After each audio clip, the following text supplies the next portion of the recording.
Welcome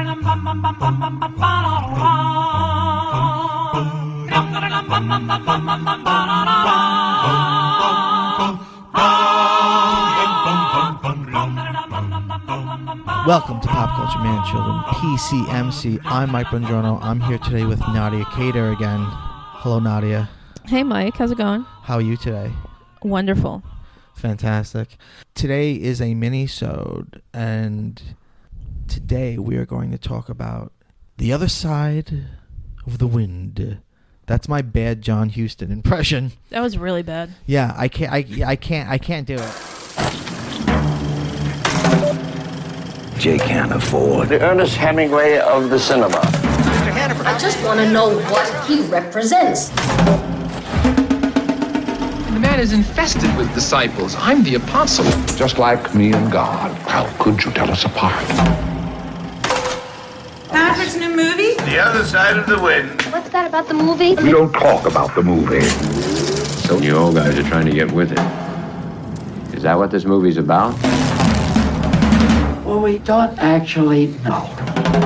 What do we know? Jake is just making it up as he goes along. He's done it before. Movies and friendship.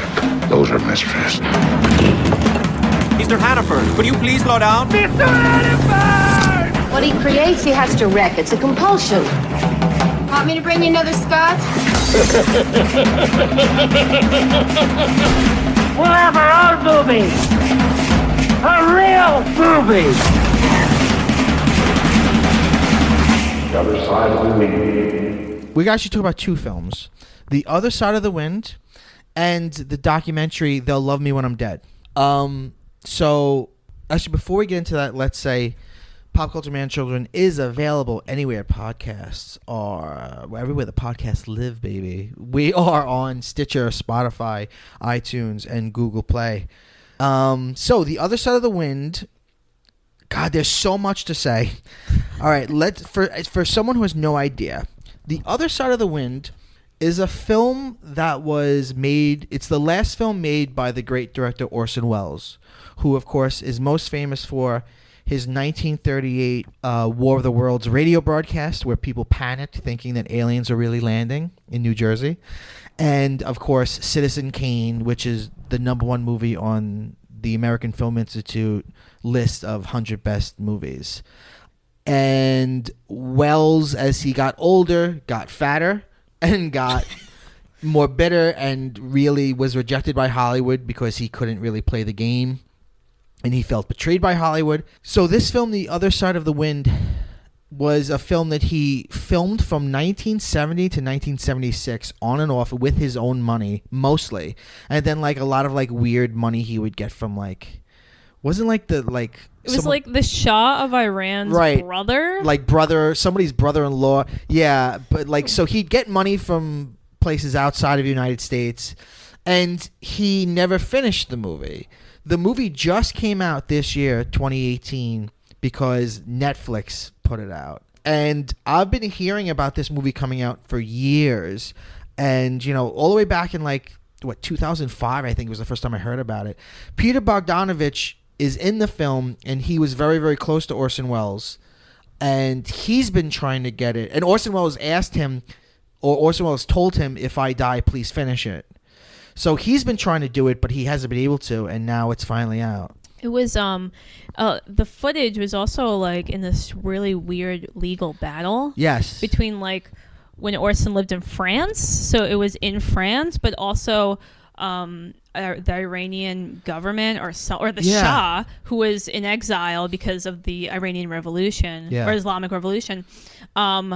Put money towards it so they didn't want it to come out or something weird, like so they prevented the movie coming out. He couldn't get the footage. Yeah, so it was like sitting in like storage. Yeah, because it's done. You know, when I watched the film, I went into it thinking this is going to be kind of a little bit of an artifact and it's going to feel that stuff's missing. But nothing felt missing at all to me. It was done. It was done. Though there were one or two scenes that really... It was kind of obvious that they filmed it in a completely different time as everything else. Because it would just like, there were scenes where like it'll cut to someone in a doorway and just like reacting, but it's like you can't see the rest of the shot. So you're like, so something happens, and then there's the guy in the doorway saying, "Oh yeah, blah blah blah," and I'm like, this is like 5 years later. Yeah, actually, that's one of the weird, surreal things about the movie, which is every bit of it feels so disparate, where it's like, even when there's dialogue of people talking to each other, I feel like nobody knows what the other person's actually saying. Because I think that's how it was. A lot of people didn't know what the movie was. I don't think everyone had the script, except for maybe John Huston, the star. And he was also changing the script. Like, he would have cue cards. So I think basically you just had to trust Orson Welles, and he'd be like, stand here, say that, and everyone just was doing it. And it kind of, none of the feelings of what everyone's saying makes any sense, because people just sort of phonetically saying the line he tells you to say. Yeah, it's very, very weird. There's also a major character who was played by the impressionist comedian Rich Little, and then Rich Little left the movie because he had to go do something else and it was going way over time. And then Orson Welles didn't have any money left, and he didn't want to keep working with Rich Little, so his friend Peter Bogdanovich played the character. So there's a couple of scenes in the movie where you see Rich Little, and even though Peter Bogdanovich is in most of the movie, I think the way it plays is that it's not supposed to be the same character. It's not like he changes bodies, but But they look very similar. Right, they're wearing similar dress. It's confusing. It's that part. It's a confusing movie. I watched it twice, and the second time I got a lot more out of it. Can you tell us, Nadia, a synopsis of what the movie's about? Yeah. So basically, it's a movie about the making of a movie. Yes. So it has, which confusingly, they're both called The Other Side of the Wind. Right. So it is about this aging film director who's kind of like on the outs with Hollywood. It's literally an Orson Welles stand-in. Right. Minus 400 pounds. Yes. Fat joke. And so he's trying to make this movie. The French wine. The French champagne. Sorry. We're both doing awful jokes. It's all right. Yeah, so Orson Welles, John Huston plays the Orson Welles stand-in. The director, Jake Hannaford. Jake Hannaford, yes. Who even though he's based on Wells, a little bit of the way he dresses and acts is based on Ernest Hemingway. Yeah, you can see that. The like machismo, too. Right. And it's about the last day of the character's life, and the film takes place on July 2nd, which is the date in which Ernest Hemingway committed suicide. I actually didn't know that. Yeah, there's so many layers to this onion, baby. So it is onion is actually really a great way to put it. Because at first I really did not enjoy this movie at all. Is that right? I was really uncomfortable watching it. I powered through. But the more I thought about it, I took notes. So it's Jake Hannaford. Jake Hannaford is basically an Orson Welles stand-in. Orson Welles stand-in.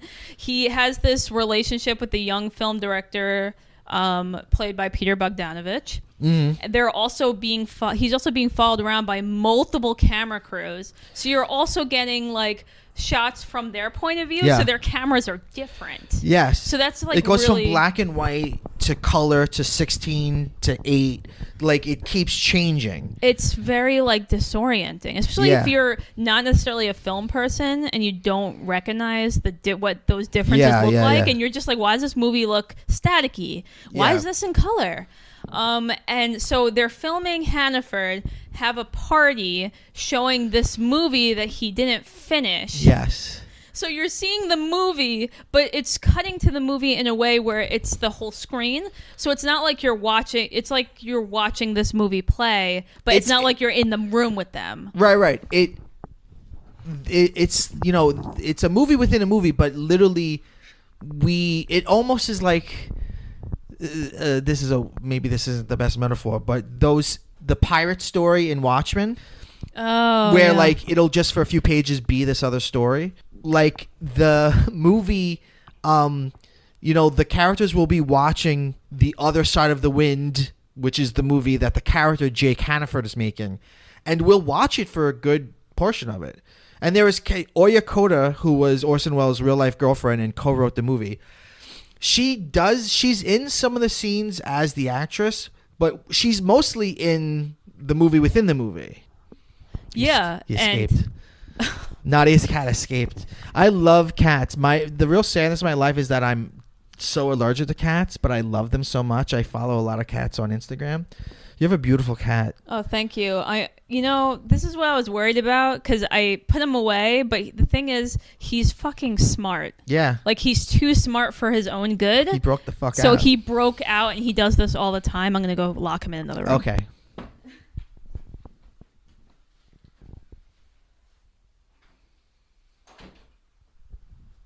So sad. You don't know how sad it makes me.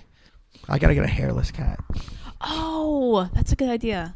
So anyway, where were we? Oh yeah, it's also a birthday party. It's Jake Hannaford's birthday party, and he's on the occasion of the party. He's showing a rough cut of what he's done of this movie.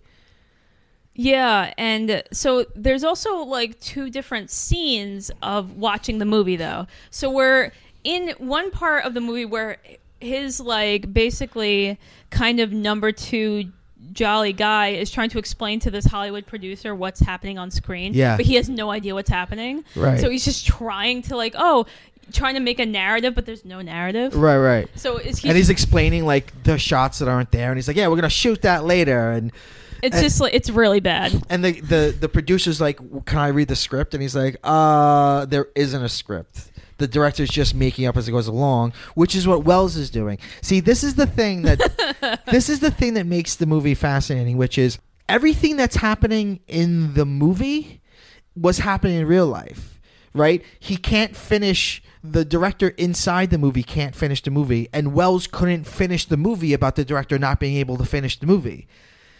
Peter Bogdanovich plays a young filmmaker, but he was a young filmmaker. In the film, Jake Hannaford has this resentment for Peter Bogdanovich because he's becoming more popular than him. And Peter Bogdanovich was becoming more... Peter Bogdanovich is basically playing himself, but in this movie where Welles has cast John Huston as him angry at Bogdanovich, it's just like... It's so much to unpack. It makes your nose bleed. I'm wondering what Netflix was thinking going on with this movie.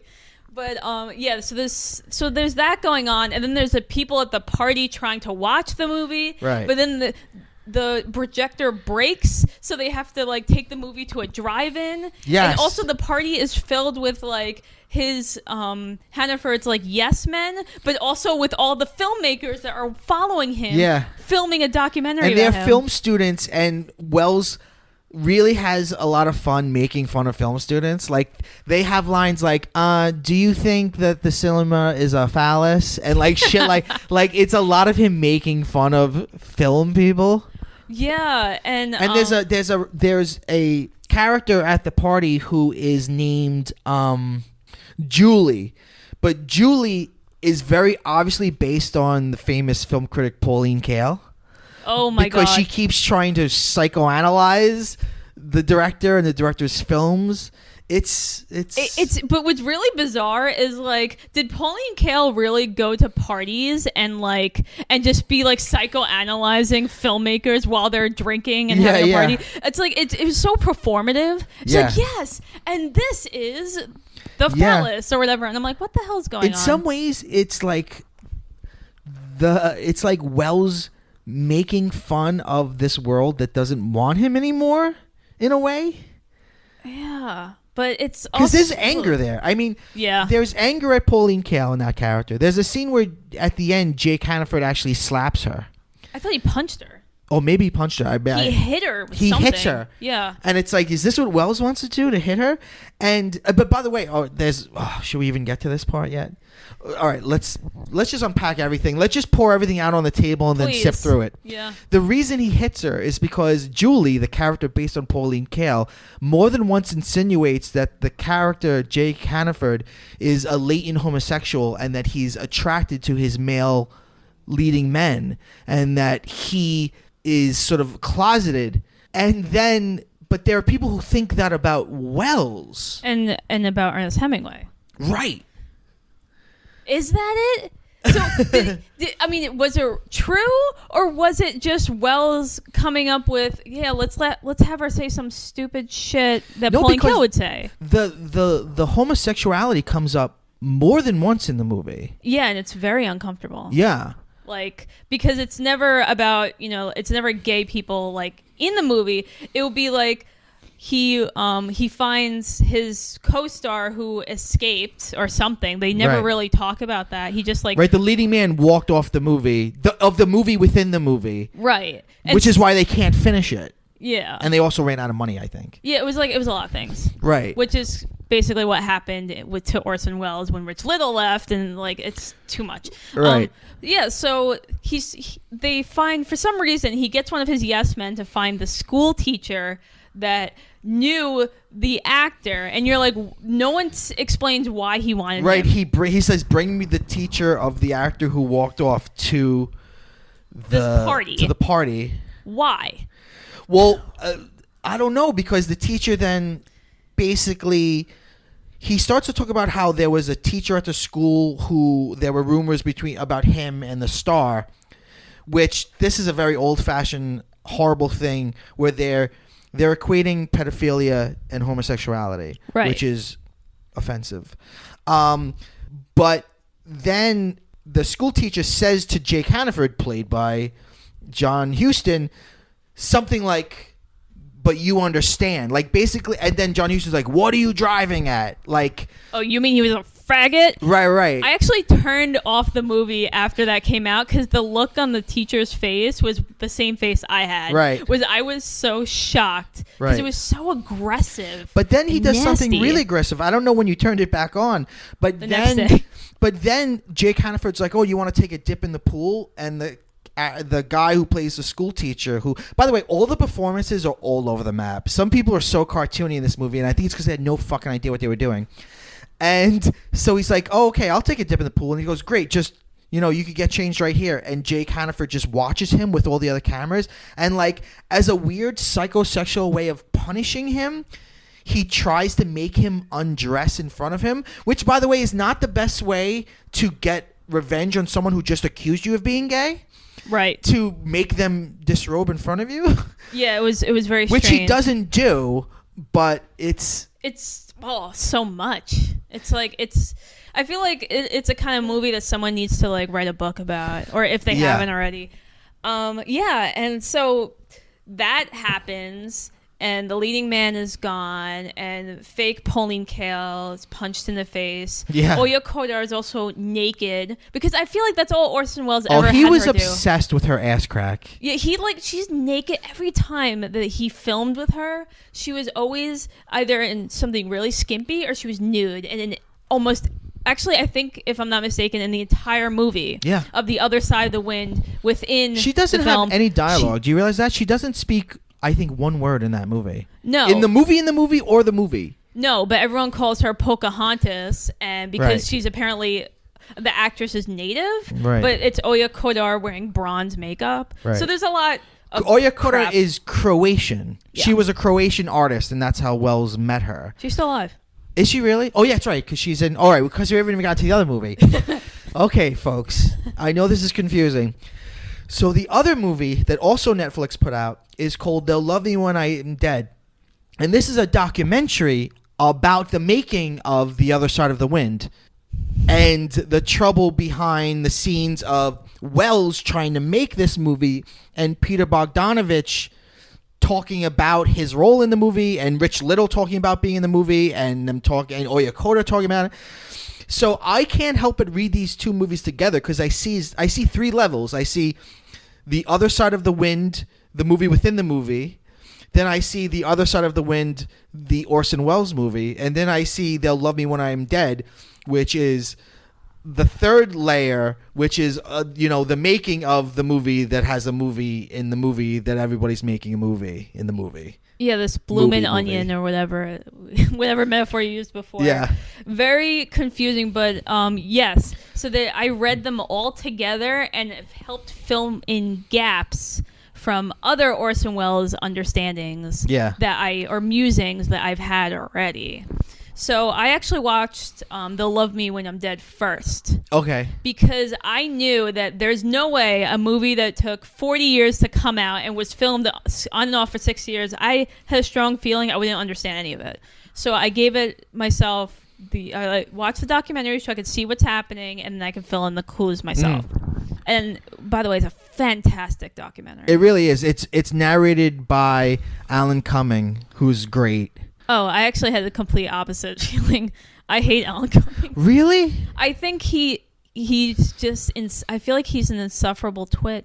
He's basically the fairy gay mother that every time straight people need some gay fairy gay mother to come in and just be the gay role model, it's him. Okay. They literally call him. Like, remember that movie that I think we watched it together? Battle of the Sexes, where he just had this random role as like a hairdresser shoehorned in. That's like, a shitty role. Someday, not now, we can all be out and happy. And I'm like, oh, I can't. You do this every time. He's done other stuff that's good. I think he's really good in Eyes Wide Shut. I didn't see that. He's really good. He was actually just on an episode of Doctor Who where he played King James, called The Witchfinders. I get what you mean though. He also just seems like the kind of jerk that like has a lot of money and just won't talk to you. He had a cologne line called Coming. Of course he did. Yeah. You know, he actually lives in the East Village. Really? Him and his husband built up their building to a point where it blocks all the other buildings' views. Motherfuckers. So, like, everyone that's lived there Yeah. Can't see anymore because Alan Cumming and his husband needed to build a bigger building. Well, you know, while we're in our sort of semiotic critical place here, maybe we can say that him being a bastard makes him perfect to be in the movie about the movie about the movie. Because the movie about movie is about multiple bastards. It's all about bastards. You know, even Orson Welles, when somebody would ask him, what is The Other Side of the Wind about? Orson Welles would say, it's about a miserable old bastard on the last day of his life. We haven't said that. Or I guess I said it before when I talked about Ernest Hemingway. But at the end of the movie, Jake Hannaford drives away, and we don't know if he committed suicide or if he crashed because he was drunk, but he dies. Actually, the very first thing you see in the movie The Other Side of the Wind is a car wreck as a still image, and you hear Peter Bogdanovich, who, it's him old, so it's him, I guess he just did this, right? Doing voiceover saying, this is the story of the last day of Jake Hannaford's life. I realized it was older when he was like, you know, we didn't have video phone, or he said something like cell phones, and I'm like, what? Yeah. Oh, okay. It actually, that was reminiscent to me of that movie about the guy that dies and it starts with him in the pool. What is that called? It's like narrated by a dead guy. Oh, Sunset Boulevard. Yeah, that. I mean, it didn't look like Sunset Boulevard. No, I get what you mean, yeah. The voiceover and the death. So the first, few minutes of the movie, we already know that Hannaford's going to die. But so we don't know exactly what leads up to it. Yeah, and that's what how he gets there. The movie's about. And right? even in the end, you don't know if he committed suicide or not. You know what I was thinking about that movie a lot, and the ending is the leading man comes out, right? Yeah, wherever the hell he was hiding, and he just stares at him. He doesn't talk. He doesn't talk either. Yeah. It's like, oh yeah, he doesn't talk. That's true, yeah. And he stares at him, and Hannaford's in the sports car. That he was going to give the leading man as a gift. Yeah, the gift for finishing the movie, right. Sure. And he's they're just staring at each other, and then Hannaford's like, come in for a ride. Yeah. And he just won't move, so Hannaford drives off. Well, he calls him chicken first. Yeah. He goes, chicken? You know what? But that was a better one, by the way. Thank you. Yeah, so I was thinking about, like, would he have killed that guy? Like, was fake Pauline Kael in the movie right? That is the heartbreak of what's happening in the last day of this character's life, that he lost this leading man and he loved him, and he's already dealt with the loss of his his protege, who was Peter Bogdanovich's character. It at first when I saw the movie, I thought it was about fathers and sons, and then I realized no, it's about older and younger male lovers. Yeah. What the fuck is it? I I think I liked it better than you, by the way. I actually really liked The Other Side of the Wind. I see it as cringy and weird, but it's, you can't help but be like, all right, like the main character is this awful person, but it's also an autobiography. So there's something raw in the fact that Orson Welles is kind of being like, I'm a fucking awful person, and I might be gay, and I've never said it. I mean, I did appreciate that. Yeah. Because Orson, they in the documentary they talk about how Orson just hated when people like analyzed him through his films. Right. But I think he did it for himself, and I think he put himself in his films. And I think that's like, it was just his way of dealing with himself and dealing with his bitterness. Yeah. You also, we talk about the leading man just left, but there's a reason why he left. And they show that late in the movie. Yeah, what? Tell us. So a lot of the movie is just this man following Oya Kodar, who's naked and doesn't talk, and he just keeps trying to catch her, like find her. Not catch her, but come up to her. Yeah. And their point is she has sex with him. And then let me interrupt you for just 1 second. The film within the film is kind of a parody of European art film. It's just Oya Kodar walking around being beautiful and this leading man who never speaks, like, following her. So it's not like a Welles movie. Somebody in the documentary says that it's Welles making fun of Ingmar Bergman. Yeah, or Antonini. Yeah. Yeah. So, but anyway, we see them shooting a love scene. Yeah, and it's intense and it's brutal, and it's Hannaford egging him on while he's having uncomfortable sex. So they're having sex on springs. Yeah, of a box bed. spring with no mattress. Right. So you could see it actually embedding in their naked bodies. And he just keeps egging him on and saying, like, you have to do this or something like that. And Oya Kodar's got scissors. And it I don't know if he... There's obviously a castration thing happening there, but it makes the leading man uncomfortable enough that he walks off set. Yeah, he storms off. But it's like, nude. What was... Yeah. But what the fuck was the castration? Like, what did Jake Hannaford want Oya Kodar in the movie to castrate the leading man, and that's why he walked off? And what is Welles trying to say? I think I think Hannaford was punishing him. I think he punished the leading man because he was ashamed of his own attraction to him. So he was pushing this man to have this uncomfortable. So all the way, it's completely uncomfortable sex, right? Yeah. It's not sexy. There's the scissors. There's the bodies on the spring, and maybe they never talk about the character, the leading man's sexuality. Maybe he's gay, and to force him to have sex with Oya Kodar, and just egg him on while doing it, like, that's a lot. Yeah, and I feel like it's Hannaford torturing him. That's a good read. Another way you could read it is Julie, the character based on Pauline Kael, she says that he uses his camera to fuck his leading men. So maybe even though Oya Kodar is fucking him, the John Huston character directing her how to fuck him made the leading man feel like John Huston was fucking him. Oh, yeah. Or taking advantage of him. Mm-hmm. No, that's a good read. Boy, it's a lot to unpack here. I think it's the more I think about it, the more I like it. I like Welles. I'm by no means an Orson Welles expert. I've seen Citizen Kane over 100 times because I showed in class. And by the way, I get something out of it every time I watch it. I do think it's one of the best movies ever. Which is something he hated because he felt cursed by it. He felt like he couldn't live up to what other people called the best movie ever. I've seen his Othello, which, if you could get past the blackface, is very good. I think he really understood Shakespeare. I've seen most of The Trial, which is his film based on a Kafka short story, or a Kafka novel. And I've seen F for Fake, which is another one that didn't get finished until after his death. So I haven't seen The Lady from Shanghai. I've never seen Touch of Evil. I'm actually really not as well versed in Welles as I You did see ought Touch to of Evil. be. No, I didn't. Yeah. You and I went to the film forum. No, we saw The Third Man. Oh. Which is... Oh, I'm sorry. It's a film that Welles is in, but he didn't direct. The Third Man is what? Carol Reed. Yeah.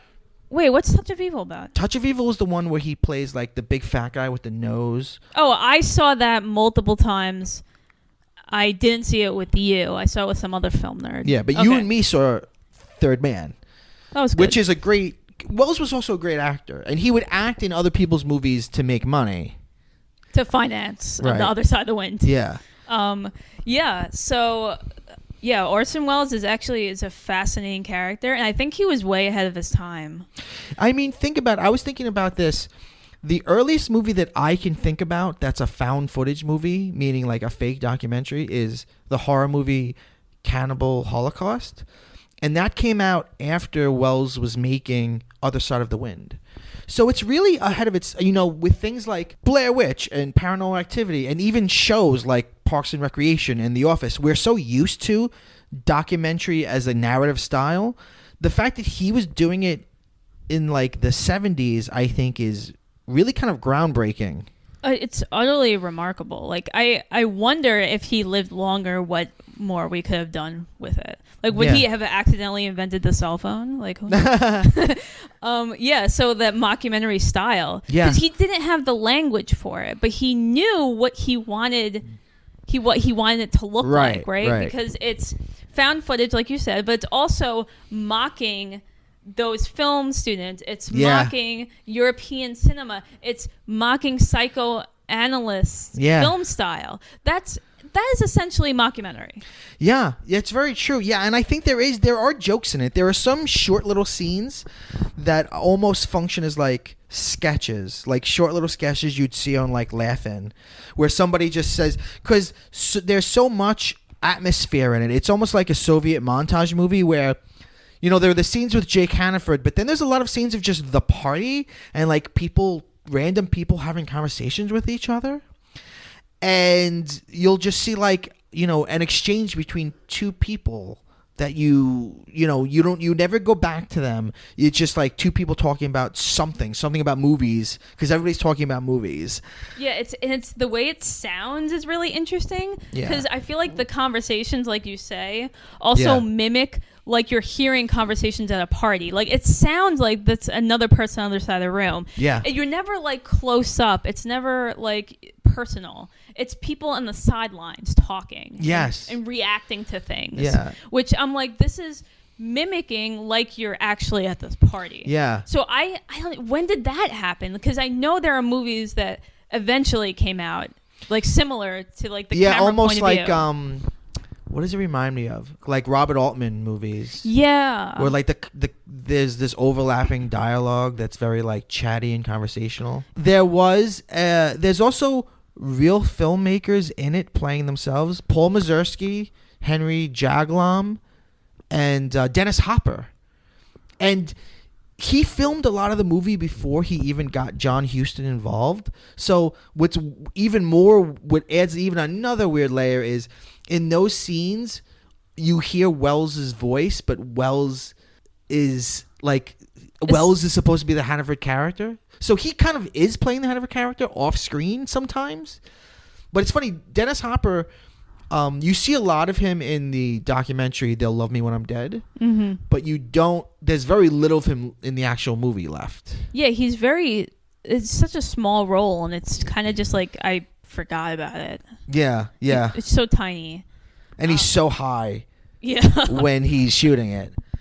So there's another really weird thing, which is, okay, at the time that the movie was being made, all right, when Orson Welles began making the movie, Peter Bogdanovich was just a critic and was writing a book about him. And they were very close. But then Peter Bogdanovich went on and made movies. and he made The Last Picture Show, which was a huge hit, and that starred Sybil Shepherd, who was a very young, beautiful model. And even though she was a lot younger than him, Peter Bogdanovich started dating her. Okay, so in the movie, The Other Side of the Wind, there's this character who's like super young. She's like 14, and she can barely act because they just found this 14-year-old, and she's blonde. And the Jake Hannaford character kind of like hooks up with her, but the Peter Bogdanovich character brings her in as his date. And again, remember, Peter Bogdanovich is playing himself. So it's this weird power move of Peter Bogdanovich plays himself with this young actress who's like who's supposed to be based on his real life girlfriend. So it's like already the joke's on him, but he's involved in it. And then the character that's based on Welles steals her.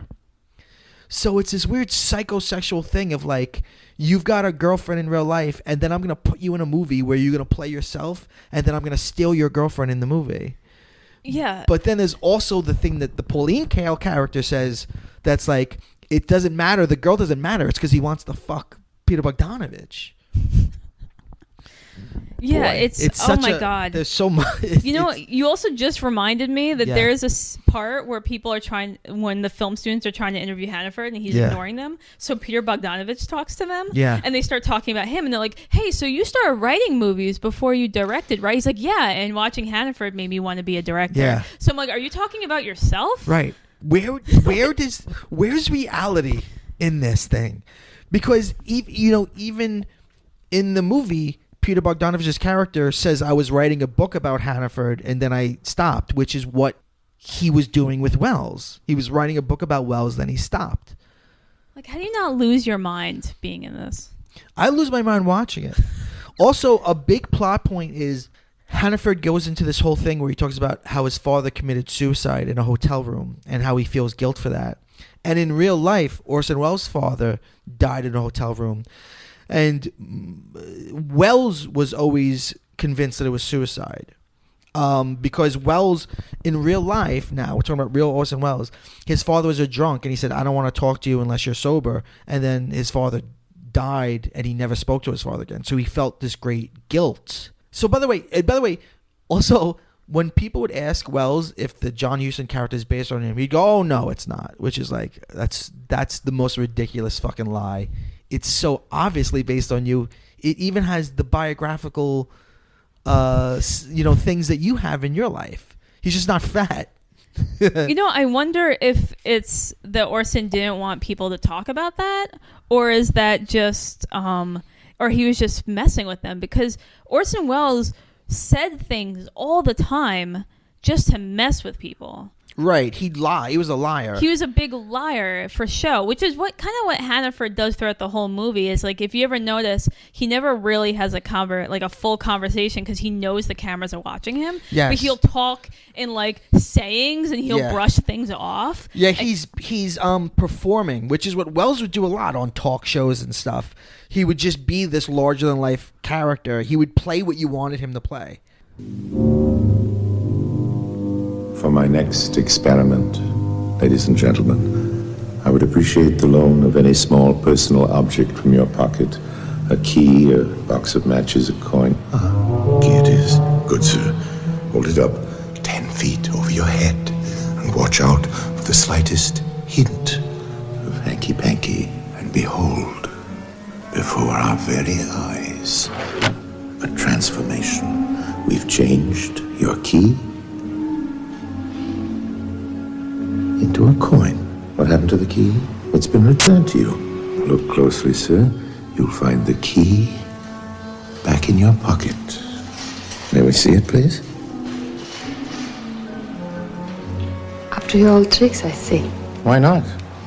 I'm a charlatan. What's that, sir? Did I used to be a magician? Sir, I'm still working on it. Which is like, what does that even mean? But even then, right? But isn't it interesting? That's like, that's almost Welles making fun of like, look how full of shit I am. Yeah, it's like Welles calling himself out, but also telling you that he's not doing. But then that. the movie never came out. That's the thing. So let me ask you this: in the documentary, "They'll Love Me When I'm Dead," a lot of the people who worked on the movie and knew Welles said he didn't ever want to finish it. That it was something he wanted to just toil away with, and that he subconsciously or even consciously didn't want to finish it. And then there's another group of his friends, including Nadia Kader, who says, no, that's ridiculous. Of course he wanted to finish it. What do you think? Well, then I can't help but talk about The Other Side of the Wind plot in itself. Yeah. Is that people also speculated that he didn't want to finish it because he never shows up to the producer meeting to get more money. Why wouldn't you, the director, show up when you're begging someone for money? Right. Okay. He eggs the leading man to a point where he can't take it anymore. He's filming kind of when he wants. He is he's asking for money, but not really from people. What the hell's going on? Do you want this to end or not? Maybe the whole thing, and by the whole thing I mean the production of The Other Side of the Wind by Orson Welles, was all a big performance piece, and it never was meant to come out. It's all like some big multi-layered performance installation or something, or like almost like an Andy Warhol bit. Oh my God. Maybe. I mean, it kind of reminds me of like... Because I didn't think about that until you just said that. Because he doesn't seem like... Hannaford doesn't look like he really wants to finish his film. No. I mean, there's no narrative. He's just filming things that he wants to film. Like an intense car sex scene. The scene where he's chasing the woman in the club and everything's just like psychedelic colors and people hooking up. And you're like, what's the narrative? Right. The man finds a doll and then he gives her the doll and then she cuts off its hair and it runs away. And you're like, what the hell's happening in this movie? It's nonsense. If you took out all the scenes of the film within the film and put it together, there is no cohesion at all. Oh, yeah. The film within the film is just, 30 minutes of just a guy following a woman? Yeah. And then a couple of very erotic scenes. The scene where there's an orgy going on in the bathroom of the bar, and there's that young girl who's like a kind of Lolita, and she's like sucking on the ice cube, and then Nadia Kader rips her tights off and gives it to the girl, and the girl puts it over her face and like licks it. It's very, especially for Welles, like it's really intense. It's really erotic, but also the orgy was all women. Yes, that's another thing. It was like, what's happening? Why is this here? Why is this part of the movie? Right. It's like that's the part of the movie that's supposed to be Welles making fun of European cinema, but it also has some of the most... That's maybe the most interesting scene in the movie. Sure. Not just the movie in the movie, but the movie, where it's like, what is happening here? It's like, what am I watching? Yeah. And you never see any of those women again. No. In the rest of the footage, so you're kind of like, did she just casually have an orgy and then went to go find this dude? Like, I don't know what's going on. Right. And then after that, there's a sex scene in the car where she seduces the leading man while another man is driving, which is supposed to be her boyfriend. So it's a cuckold moment. Yeah. And he watches them do it. Like, he's driving and he keeps looking at them, and they're just like fucking. But wait, there's another level to that, because isn't it a cuckold moment that Orson Welles is her boyfriend and Orson Welles is filming her fucking another man? That was one of my notes. Is like, because he's always filming Oya's body, and her body is always attracting other men in these movies. Like in F for Fake, right? When there's 10 minutes of her walking down the street, and there's just her, and then cutting to men reacting to her walking down the street. But right? Maybe he is interested in the other men and not Nadia Kader. Or maybe he just gets off on watching people fuck his girlfriend. That could be true. He could be, a cuckold or into cuckolding. Or this movie could be one big elaborate genius way of coming out that only a filmmaker like Orson Welles could do. That's why he spent how many years on it? Yeah. 10 years on it. Because he just wanted the world to know that he loves men. Yeah. It's also interesting that Hannaford dies, whether he commits a suicide or not. Was Welles suicidal? Welles, ate himself to death. He was so huge, and he was drinking a lot. There's a scene in the documentary where he was living in Peter Bogdanovich's house because that's how poor he was. Bogdanovich, by the way, who he was just being a dick to, Bogdanovich still let him live in his house. And there's an interview with Sybil Shepherd now where she was like, yeah, I wasn't allowed to like disturb him, but I heard smoke coming from his room, and I was like, is everything all right? And he had like drunkenly put a lit cigar in his robe pocket and it set on fire. So like, was he suicidal? The only other movie I could think that does something similar to that is in All That Jazz, the lead character is based on Bob Fosse, who directed All That Jazz, and he dies at the end. And it's weird. That's the only other movie I can think of that's an autobiography or an autobiographical movie where the character dies, and what is the filmmaker saying about that? Yeah. That he makes his fictional self die. I wondered if just Orson, like, if it fits into what you talked about, where, like, the theory that Orson didn't want to finish the movie. Like, maybe he didn't want it to end because he felt like this was the last thing he's ever going to do. Maybe. So maybe he just kept going with it because he didn't want to do anything else and he didn't want to die. Yeah. We should also say he had other unfinished movies. There's a Man of La Mancha. Yes. There was Merchant of Venice, I think he didn't finish. There was also a documentary in Brazil that either didn't finish or was never released. I wasn't sure what the story was. Peter Bogdanovich says that there's a movie called The Deep that was almost basically done, but Wells didn't do like the one last little thing to finish it. So what? I mean, that's self-destructive behavior. I mean, to make a whole movie and then just like lose interest. Yeah, I think he had I think that was like a severe depression thing. That isn't that like the telltale signs of someone with severe mental health issues? Is like they self-sabotage, they don't finish things, they lose interest. Yeah. What movie was The Magnificent Ambersons? Right. He stopped filming and then went off to Brazil. Right. And he always, to hear him tell it, they took it away from him. But the actors in the movie were like, come back. They sent him multiple messages. You have to come back. They're changing the movie. We are stuck by contract. They're forcing us to film additional scenes to change the movie. Right, to lighten it up. Yes, to lighten it up, and you have to come back. And he didn't. He didn't do it, no. So he's very self-destructive. Yeah, I mean, that's clearly something going on, which might tie into your theory with Citizen Kane, is like maybe that he felt like he peaked. Yeah. Something else interesting. One of the producers in the movie, actually she's supposed to be the editor of the movie in the movie. Her character name is Maggie Noonan. She's played by Mercedes McCambridge. Do you know who that is? No. She was an old actress in Hollywood, like not a big star. She was a character actress. But the thing she's most known for now is she was the voice of the demon in The Exorcist. Oh. So when Linda Blair is possessed, that's Mercedes McCambridge's voice. So whenever she speaks, and she's got this bawdy voice, and so whenever she speaks in the movie, I would be like, oh, that's the fucking Pazuzu. Oh, that's fun. And she was uncredited for that. She had to sue for credit. That's because the director's like, I don't want anyone to know the demon's voice. F you. Yeah. She worked for that. I know.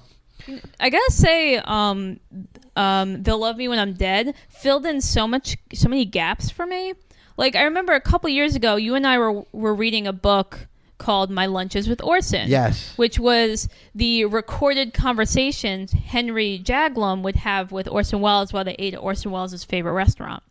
Then he recorded hours of footage of, audio tapes or whatever. And then he just left them in his garage for 20 years.